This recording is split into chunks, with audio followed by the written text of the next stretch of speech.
हमें सिंधियों से सीखना चाहिए कि सिंधियों ने किस प्रकार से भारत के अंदर आके कोई राइज कैसे कर सकता है। सिंधी इसका बेहतरीन उदाहरण है।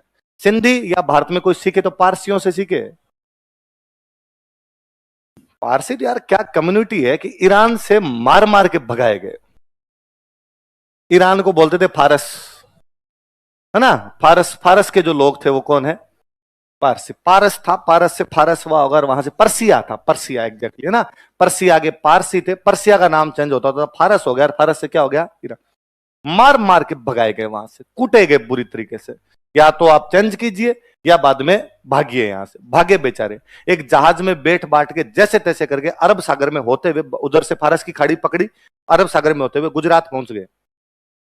गुजरात के राजा को आका के अंदर आने की अनुमति दे, अंदर आने की इजाजत दे, हमें यहां रख। गुजरात के राजा ने कहा हमारे मान खा खुद के कम थोड़ी है, दिन दूना रात चौगुना पड़ता है हमारे, और तुम बाहर वालों को और रख लिया तो हम कहां जाएंगे? भीड़ बढ़ाओगे, नहीं रखेंगे हम तो। पारसियों के सरदार ने, कहते उस गुजरात के राजा ने पारसियों का जो सरदार था, जो अंदर आने की अनुमति मांगता था अपने कबीले के लिए, उसको दूध का एक गिलास भेजा था।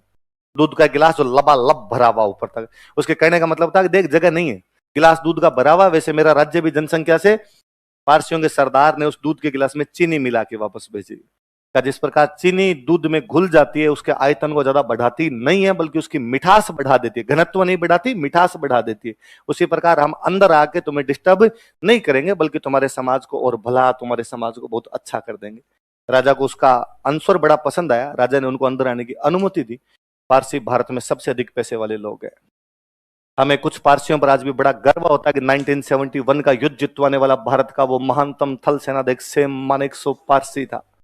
मुझे और बड़ा गर्व होता है कि महाराष्ट्र में कभी पुलिस महानिदेशक रहे थे जैकब, वो जैकब पारसी हुआ करते थे। हमें और गर्व होता है कि हमारे जितने बड़े वैज्ञानिक में वो सारे पारसी में। तो होमी जहांगीर भाभा, वो कोई सीवी रमन, ये जितने इस टाइप के लोग, सीवी रमन तो नहीं, होमी जहांगीर भाभा और विक्रम साराभाई, ये जो दोनों हुए थे, दोनों को दोनों कौन थे? पारसियों का भारत के उत्थान में क्या योगदान है।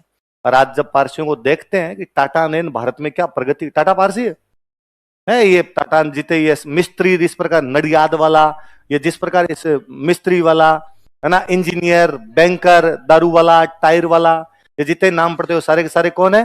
पारसी। और पारसियों को देख के और इस बात पे बड़ा गर्व होता है कि पारसियों ने भी आज दिन तक कभी नहीं कहा कि एमएलए की 5 टिकट दे दो। एक ही पारसी एमएलए नहीं है, एक पारसी एमपी नहीं है। उसके बावजूद पारसियों का भारत में कोई काम रुकता हो तो मुझे बता दो। कितना पढ़ा लिखा समाज है कि भारत का एकमात्र धर्म है पारसी, जिनकी जनसंख्या लगातार कम होती जा रही है। बच्चे पैदा करने बंद कर दिए, तो क्या टाबरों की लाइन लगा लगा के जानी है। खुद की जिंदगी तो ढंग से जियो, वरना खुद लीचड़ों की तरह जी लिए, टाबर और लीचड़ों की तरह जिएंगे। पैदा कर करके चले जाओ यहाँ पे। इसलिए भारत सरकार एकमात्र धर्म है पारसी, जिसको कहती है कि बच्चे पैदा करो। इसलिए भारत सरकार पारसियों के घर में बच्चे पैदा होते हैं तो उनको इनाम देती है।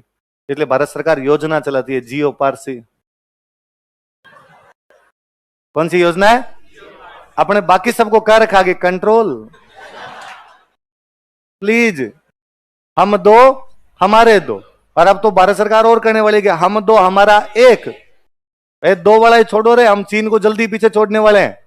और इन चीजों से हटिए। तो सिंधियों से, पारसियों से, इनसे सीखा जाना चाहिए।